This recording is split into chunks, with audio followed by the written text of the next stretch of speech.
live stream. Yeah, I'm still. And welcome to this first live stream, LinkedIn and YouTube. Those who are following me there, welcome. I'm Jermaine Edwards, your customer growth guide and the founder of the Irreplaceable Advisory Group and Customer Transformation Thinking. Today, we're going to be thinking about playbooks today. So if you're a customer leader, part of a team, this is going to be for you. This is going to be significant for you as you think about how you make meaningful influence inside your client accounts. We're going to think about not activity per se, but what influences the result, what influences the likelihood of success happening. This is what playbooks are all around. So we got a short time together, so I'm going to jump right into the content and share my slides so we can get started. All right, well, let's have a think about this right now around playbooks and the meaningfulness of that for us today. So around the world, there's a recognized, but it's kind of an unchallenged reality that holds organizations back from achieving more of their best customers. And that's account plans suck. And they suck to do, they suck to think about, because often they're done in the context of an arbitrary stick over the head of a team member to get something done, to take something from a CRM and place it into a document as a measure of activity. And it's not done purposefully in a way that helps us to understand how we influence the results specifically with a client for long-term, repeatable, sustainable success. That doesn't mean account plans are completely useless. No, they have a lot of value, but the challenge is it can take weeks to put one together, months for some. And if you're doing one for every single account, you need a different way to think about it. And even the one-page account plans fail to do the things that I'm about to share with you. But let's have a look at some of the stats. We know that today, 84% of account plans are not achieved every single year. This is Elsevier Research. There are other experiential things I know that you've had that you can speak to directly. But even so today, we find 76% of sales leaders believe they should be getting up to 25% more from their existing customers. I wonder from you, what does 25% more from your existing customers look like? What would revenue look like? What would profitability look like if that were the case, if you could access that 25%? And this is why we're going to look at why most account plans fail. The first is clarity, lack of intention, no really clear articulated purpose of the account plan. And yes, I recognize there's going to be some skepticism here. Of course, there's a purpose to an account plan, but being able to really clearly articulate the goals, tracked measures with an account, I get that. But listen, that goes into your CRM. And if your CRM doesn't have it, then hey, we need to have another conversation. But that's a part of the account plan problem, is that it's a secondary CRM that's being asked for to be completed by account rep, and that shouldn't be the case. The second is commodity, lack of distinction, unable to tailor to specific customers who are uniquely different to each other. The other is complexity, lack of coordination. So it can be overly complex and huge amount of time and energy wasted. And then context. This is perhaps the most important one, the lack of relevancy, not given the right contextual ability to be able to do more meaningful and specific strategic work with the client in the moment, in the reality of the relationship right now. So what's the solution? Well, the solution I'm proposing here are playbooks. They're vital for any organization, for every business, even professional sports teams, where the analogy comes from. They help individuals and organizations and teams to better plan, to better pivot, to prioritize and strategize things to build and deliver specific results and outcomes. And I'll prove it to you. So let's ask you this question: what happens versus plans versus plays? Now, question: what does a coach of a professional sports team do if his team's game plan stops working against another team? Well, you know what? The coach runs a different play. That's what happens. Well, another question: what do most of the key account customer teams or customer serving teams, revenue teams do when a plan with a customer they wrote down stops working? Well, two things. One, they try harder, or they simply respond or react with a range of different activities that may or may not work, and a lot of the time aren't necessarily really thought through well. So an account plan fails when it doesn't hold into account the changing nature of your business, the customer's business and market. And this is where those failures come in. So what is a playbook?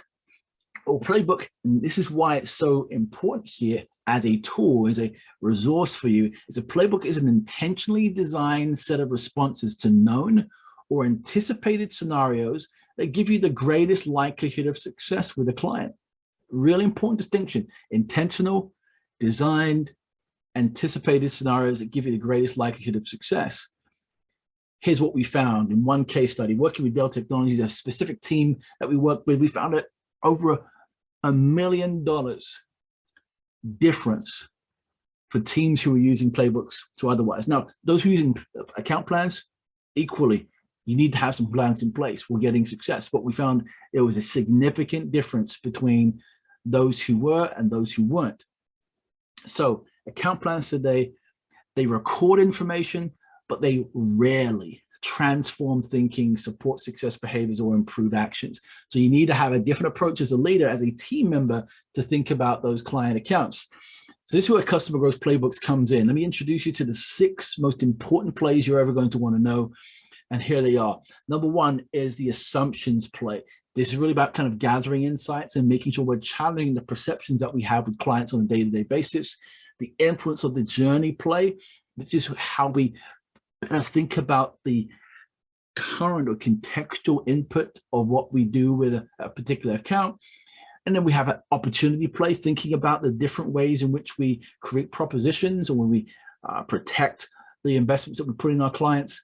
Then we have 4, we have effective goals. Now it seems arbitrary, but it's super important.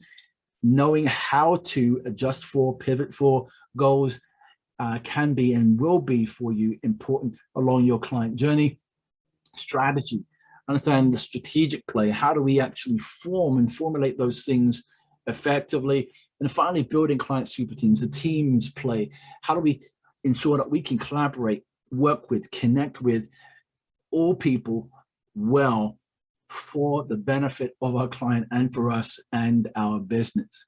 Let's look at 2, because we can't go through 6 in today, but we can definitely go through 2 of those 6 to introduce you to exactly what this could look like for you. Let's start with the assumptions play. And there was a guy named Gary Klein, really popular research psychologist, wrote a fantastic book speaking to the areas of assumptions and insights around that. And he said that one of the greatest barriers to insight is holding on to a flawed assumption. But these assumptions are usually unconscious, and we don't even know we're making them. So they're difficult to spot and to correct. And he's absolutely right. So a question here, or a statement of understanding, is this: to know what to change to gain greater results with your customers, you must understand what change is needed. You can't possibly change something if you don't know what change is needed. So how do we think about that in this particular play? Well, we have to understand 2 distinctions, 3 fundamental truths that happen. Now, within plans that we create, we have the customer in the middle, which is essential. And in the white area, we have all the things that we know about the client inside our plans, right? All the things that we know, we put that together. And we hope from that we will infer some actions that will come from it. And usually those actions are something that happens at the beginning of a relationship. And we try to review it over time. But typically, they don't really get looked at very often because we're responding so much in the moment. However, with plays, we're asking 3 fundamental truths with our client. What do we know about our clients that significantly impact the way in which we work with them successfully? What don't we know, and what do we need to know? Same. So within the play, you're asking those 3 fundamental truths, and it helps you then to think about the questions you would ask within the context of a plan, so you can have more meaningful and connected conversations with your client. That is the power of assumptions play, of being able to challenge what you believe you know, what you don't know, what you need to know, that would support both you and the client in being wildly successful. That's just one example of using assumptions inside a playbook scenario, of asking the 3 truths within your account. Let's talk about mapping though. Obviously that growth piece, which I talked about at the beginning. And growth mapping is that process of discovering, right, what's possible. But it's also about something else that I'll talk about that I think is perhaps undervalued and not thought about enough. So growth mapping really is dependent on your ability to determine the next natural and compelling step for your customer, one that's known, understood, appreciated, and sought after by them. If you can determine that, you'll have much more success, much stronger, consistent success with those clients. So how do we think about this? We're going to think about it in three specific areas. We have red space mapping, white space mapping, blue space mapping, and all that leads to growth. Red space mapping is all about those things that prevent you from deepening trust. It's all about risk, delivering for your client, thinking about how you gain influence, what removes influence from your client and your relationship. White space thinking is common terminology across the board. We know that about current opportunities, upsells, cross sells, and so forth. And we have blue space opportunity, unknown to you, unknown to your client, and it could be something significant. Maybe it's a strategic partnership between you and your client, but you haven't quite identified it, and there's a way in which you can do that to help you understand how to grow significantly. So those are the three growth mapping areas. We're going to talk about the red space, which is risk, the red area. So we're going to talk about it in terms of 5 different categories, but one focus. Now, if you ever study risk, it's phenomenal. It's really interesting. I know it sounds really boring, but actually when you get into it, there's some really helpful things to consider. So we have 5 areas: market, financial, strategic, operational, and we have relational. We're going to focus on relational for a moment because it's the one that we perhaps see and experience the most because we're in conversation with people, stakeholders and otherwise. So it's going to be important that we have an awareness of this. So number one, there are 4 things that show up, particularly when we're offering propositions to a client, that we need to address. And the first is the question, what's in it for me? This is about the personal gain or loss to that person. If we can't identify if this is a risk, are we articulating this well within the account? We're likely to lose our way or lose our ability to influence well with that specific person or group of individuals. The second is, what will people say or think about this? Perceptional risk it's actually a real thing. If you think about the way in which people buy today, particularly in the B2B studies, groups or cohorts of people, that understanding is going to be fundamental. Number 3, risk of future results. So will I regret this later? Am I going to think about this and actually think about this from a place of, hey, buyer's remorse? We want to remove that as far as we possibly can. And the last piece here is, what will this actually take? Understanding the risk of present cost. What do we actually need that person to do? And what really is the cost to them in participating with this proposition? We can understand and we can mitigate the risks around that through these 4 lenses. Relationally, we're going to elevate our ability to move deals forward at a velocity that is much quicker than you're experiencing right now. And that is the pace, that is the power of just looking at one place in the growth mapping area of red space thinking. Just imagine being able to do this, walking into a meeting, knowing, hey, I'm going to address these 3-4 things for this group of individuals, and I've prepared for this in order to win the day. That is the power of having playbook thinking inside your account plan or inside your view of thinking about how you engage a client on a week-to-week, day-to-day, month-to-month, quarter-to-quarter basis. Let's recap a little bit. So the first thing here is this. Playbooks aren't nice to have, they are a must. Account plans fail because they fall to the 4 C's that we mentioned, and they fail because of those things. We need to seek to coach to influence and insight, not activity. We need to think about what influences the result. And this is where things like assumptions and these risk plays come into play. Assumptions unchecked, it will kill velocity if you aren't being aware of what we know, what we don't know, what we need to know. The other part is growth mapping is more than just opportunity finding, right? We just talked about risk and the relational risk aspect and how that could be extremely powerful to integrate into a customer conversation or preparation for a customer conversation. So start using playbook principles today. And guess what?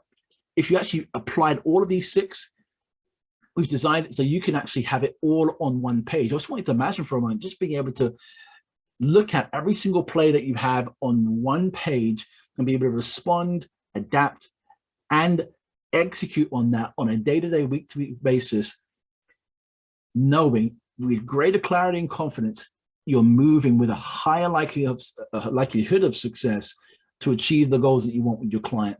And we definitely want that for you. I want that for you. You want it for yourself. So action steps then. So I want to be able to give you this specific book. I know there's a cost to this, but I want to be able to give this to you. And there's a bit of a waiting list on it. But if you go to jermaineedwards.com/customer-or-playbook, you'll be able to get access to this directly. And for you, your team, if you're coaching your team or for a team member, this is going to be for you still. We definitely want leaders to pick this up as a way to coach your teams, a way to support your teams. But if you're a team member who's super ambitious and you want to get stuck in, this is going to be something that you can use practically and immediately also with inside your organization. It's going to be super powerful for you to do that. So we're back again. Really want you to win in this. Playbooks are essential. I want you to win with every single account that you have. So make that choice today, and I'll see you in the next Customer Mastery Live.